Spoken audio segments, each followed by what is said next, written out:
खुलुमबाय आं सिबिरानि ब्रह्म नोंथांमोनखौ आंनि एसबि बड' निउज चेनेलाव गासैखौबो बरायबावनाय थाबाय नोंथांमोननि थाखाय आं गोदान मोनसे भिडिअ लानानै फैबावबाय अन्नानै भिडिअखौ जोबजासिम नायलांदो अरुणाचल प्रदेशआव मिथिंगानि समायना महरखौ नायनो थाङोब्ला नोंथांमोनहा सांग्रां जा अरुणाचल प्रदेशआव थानाय लेक बा बिलोनि सायाव लाथा खानाय बरफनि सायाव नोंथांमोनहाबो गाखोनानै सावगारि बा भिडिअ सेबखांजानो सानोबा नोंथांमोनहा 100 बार सानग्रो मानोना थांनाय माखासे सान सिगांसो अरुणाचल प्रदेशआव थानाय सेला लेकआव बरफा आवलिनानै गब्रलांनायाव 3 केरेलानि सुबुंफ्रा जिउ खोमानो गोनां जादोंमोन।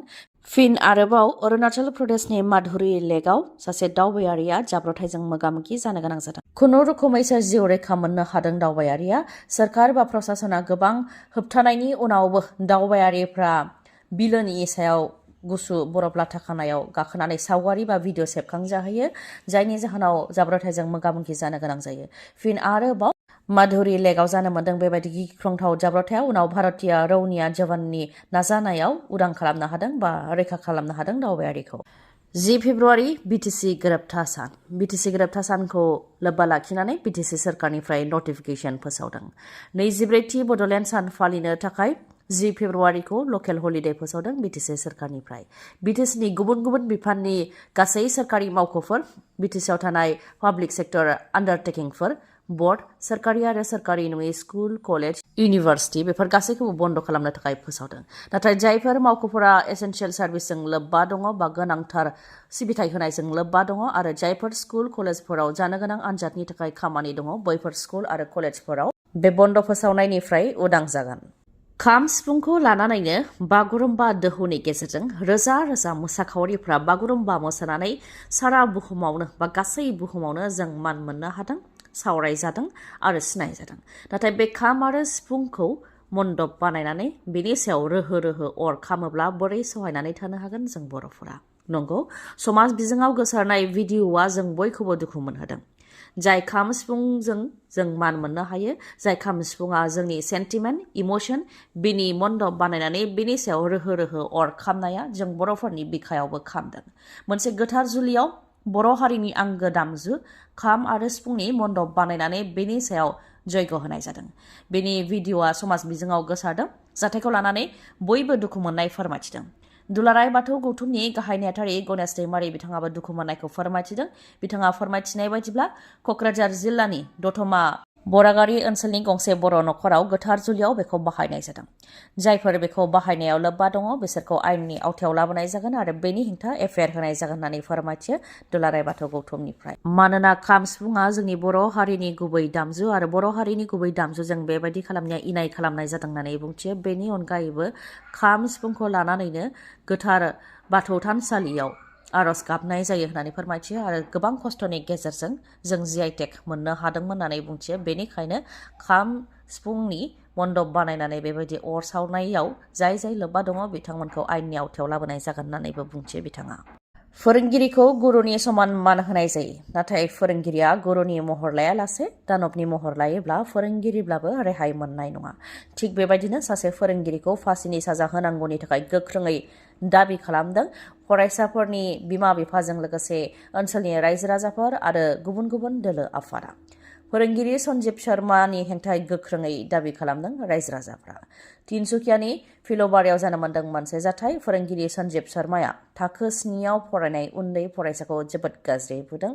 जायनि जाहोनाव फरायसाया गाज्रियैनो जोखोम जानो गोनां जादों। उनाव देहा फाहामसालियाव फाहामथायनि थाखाय थिसननाय जादोंमोन नाथाय रैखा खालामनो हानाय जायाखै।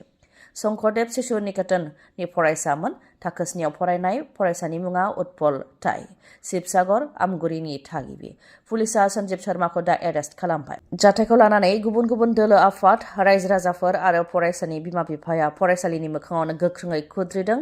फोरोंगिरि सन्जीब शर्माखौ फासिनि साजा होनांगौ होननानै गोख्रोङै दाबि दैखांनायजों लोगोसे गासै फरायसालिनि सायावनो दायखौ जाबसिनदों। मानोना फरायसाया थैखांनायनि उनाव फरायसालिया सोरखारि लेखायै बन्द गैयामोनब्लाबो फरायसालिखौ बन्द लाखिदों आरो दायनिफ्राय खारखुमानो नाजादों। जेरावनाखि फरायसाया थैनायनि उनाव फरायसालियाव दुखु मोननाय सान फालिनो नांगौमोन नाथाय बेखौ फालियालासे फरायसालिखौ बन्द खालामनानै दायनिफ्राय खारखुमानो नाजादों होननानै फोरमायथियो। बेनिखायनो जाहाथे फोरोंगिरि सन्जीब शर्माखौ फासिनि साजा होयो बेनि थाखायबो गोख्रोङै दाबि खालामो।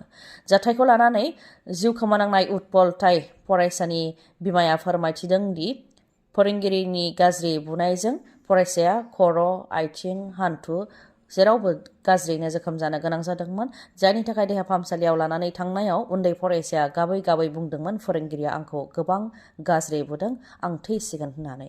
बेखौ लानानै दुखु फोरमायथिदों फरायसानि बिमाया। फरायसानि बिमाया फोरमायथिदों दि बिमाया गुबुननि न'आव खामला मावो आरो बिफाया गारि सालायनानै खुनु रोखोमै फिसाखौ लेखा फोरोंदोंमोन, नाथाय बेखौबो फोरोंगिरिया गाज्रि बुनानै बुथारबाय होननानै दुखु मोननायखौ फोरमायथियो आरो फोरोंगिरिनि हेंथा गोबां खुद्रिनायखौ फोरमायथियो। NIA केसआव गोग्लैनाय बारग' NDBआ फिन आरोबाव सासे उदां अख्राङाव फैनो हाबावबाय। NIA केसआव नांनानै जोबथेसालियाव थानांनाय बारग' NDB दि नायहाब बिथाङा उदां अख्राङाव बे समाव फैनो हाबाय। अजय बसुमतारी आरो बिष्णु नार्जारिनि उनाव बे खेबाव दि नायहाब बिथाङाबो गावनि आंगो न'आव फैफिननो हाबाय। बिथाङा ढेकियाजुलिनि बाथासिपुरनि थागिबि। दा बिथाङा उदां अख्राङाव फैनो हाबाय। NIA केसआव 4 सोद्रोमाफोरखौ दायनिगिरि फोसावनाय जादोंमोन। 2खौ फासिनि साजा आरो 2खौ जिउ जोबजासे जोबथेसालियाव थानायनि साजा फोसावदोंमोन। बेनि मादाव 3आ उदां अख्राङाव फैनो हाबाय। मुंफोरा फारियै अजय बसुमतारी, बिष्णु नार्जारी आरो दि नायहाब बिथांमोनहा दा उदां अख्राङाव फैनो हाबाय। गोलाव सम बिथांमोननिया हियारिं जायाखैमोन। थांनाय 2025 मायथाइनि नभेम्बर दानावसो हियारिंआ जादों आरो 8 डिसेम्बराव जोबदों हियारिंआ, जेराव NIAआ 4नि सायाव फोसावनाय साजाया गोरोन्थि होननानै गुवाहाटी हाइकर्टआ थांनाय 30 डिसेम्बराव गोदानै रायखौ होदों। बेनि उनावनो बिथांमोनहा साफानि उनाव साफा उदां अख्राङाव फैनो हादों। मेघालयआव आयेन बेरेखा खैला खुनियाव बेफ्रुनायनि जाहोनाव थैनायनि सुबुं अनजिमाया बांनानै 27 जाबाय। शुक्रबारनिफ्राय मैयासिमाव बोखांनायाव आरोबाव 6नि गोथै देहाखौ बोखांनो हाबावदों आरो बेनि अनगायैबो खैला जावनायाव गोबां मावसुमाफोरानो दासिमबो सिङावनो नांथानानै दं बा थैनानै होसिनजानानै थानायनि सन्देह खालामनाय जादों। रायखांनो गोनांदि मेघालयनि सानजा जयन्तिया हिल्स जिल्लानि सिङाव तान्सक' ओनसोलाव आयेन बेरेखा सोलिबाय थानाय खैला खुनियाव डायनामाइट बेफ्रुहोग्राजों बेफ्रुहोनाय जादोंमोन, जाय जोबोद गोख्रोंमोन आरो बेजोंनो खाथि खालायाव थानाय 2 खैला खुनियावबो बायग्रबहैदोंमोन, जायजों गोबां मावसुमाफोरा गुदुंनि सिङावनो थैनो गोनां जादों। फ्राय 50निफ्राय 100सो मावसुमाफ्रा थैनायनि सन्देह खालामदों, जायनि मादाव दासिम 27नि गोथै देहाखौ हाखर सिंनिफ्राय बा खैला खुनि सिंनिफ्राय बोखांनो हानाय जाबाय आरो गोबां सुबुङानो खैला खुनिनि सिङावनो नांथानानै थाबावनायनि बा होसिनजाबावनायनि सन्देह खालामनाय जादों।